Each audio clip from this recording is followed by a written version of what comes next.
নমস্কার বন্ধুরা, welcome to শর্মিলার রান্নাঘর। শর্মিলার রান্নাঘরে সবাইকে স্বাগত। আজকের রেসিপি পুরভরা কাঁকরোল ভাজা। তো এর জন্য আমি কাঁকরোল নিয়ে নিয়েছি, এগুলোকে আমি ধুয়ে পরিষ্কার করে নেব। তো এখন আমি একটা ছুরির সাহায্যে কিন্তু সমস্ত কাঁকরোলগুলোকে এইভাবে কেটে নেব। তো আমার সমস্ত কাঁকরোল কাটা হয়ে গেছে। এইবারে কিন্তু আমি একটা চামচের সাহায্যে এইভাবে দানাগুলো বের করে নেব।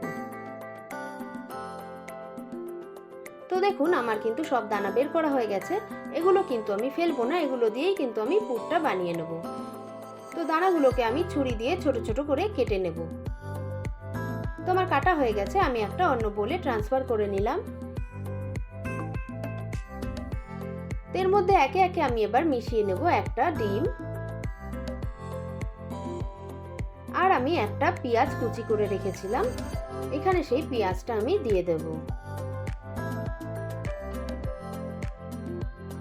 এখন দিয়ে দেব 1 চামচ কর্নফ্লাওয়ার, আপনারা কিন্তু ময়দাও ইউজ করতে পারেন। আর দিয়ে দেব স্বাদ মতন নুন, দিয়ে দেব পরিমাণ মতন হলুদ গুঁড়ো, আর দিয়ে দেব একটুখানি গোলমরিচ গুঁড়ো। এখন দিয়ে দেব একটু লঙ্কার গুঁড়ো রঙের জন্য, আর আমি এখানে ঝালের জন্য দিয়ে দেব কাঁচা লঙ্কা কুচি 1 চামচ।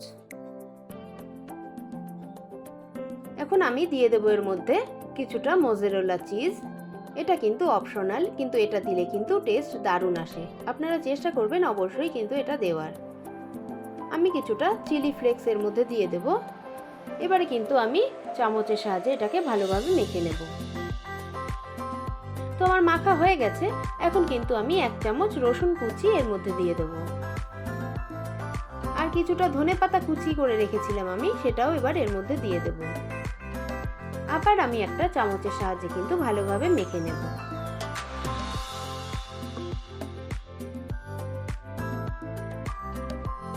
তো একটা প্যান আমি গ্যাসে বসিয়ে নিয়েছি। এবার এর মধ্যে কিছুটা জল দিয়ে দেব, আর জলের মধ্যে দিয়ে দেব 1 চামচ নুন। জলটা গরম হয়ে গেলে আমি কিন্তু কাঁকরোলগুলো এর মধ্যে দিয়ে দেব। ঢাকা দিয়ে আমি কিন্তু এটাকে 90% মতন সেদ্ধ করে নেব। তো দেখুন, আমার কিন্তু সেদ্ধ হয়ে গেছে। তো আমি এবার তুলে নেব। যে পুরটা আমি রেডি করেছিলাম, এবারে কিন্তু সেই পুরটা আমি কাঁকরোলের মধ্যে এক এক করে দিয়ে দেব।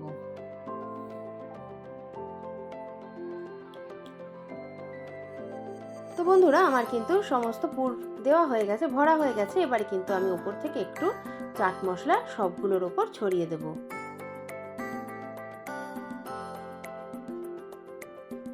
এবার আমি একটা ফ্রাই প্যান দিয়ে দেব। ফ্রাই প্যানের মধ্যে একটু তেল দিয়ে দেব। তেল দিয়ে কিন্তু আমি সমস্ত কাঁকরোলগুলো এভাবে দিয়ে দেব, আর ঢাকা দিয়ে কিন্তু আমি এটাকে ভালোভাবে কুক করে নেব। তো বন্ধুরা, তৈরি হয়ে গেল পুর ভরা কাঁকরোল ভাজা। রেসিপিটি ভালো লাগলে একটা লাইক কমেন্ট করে দেবেন।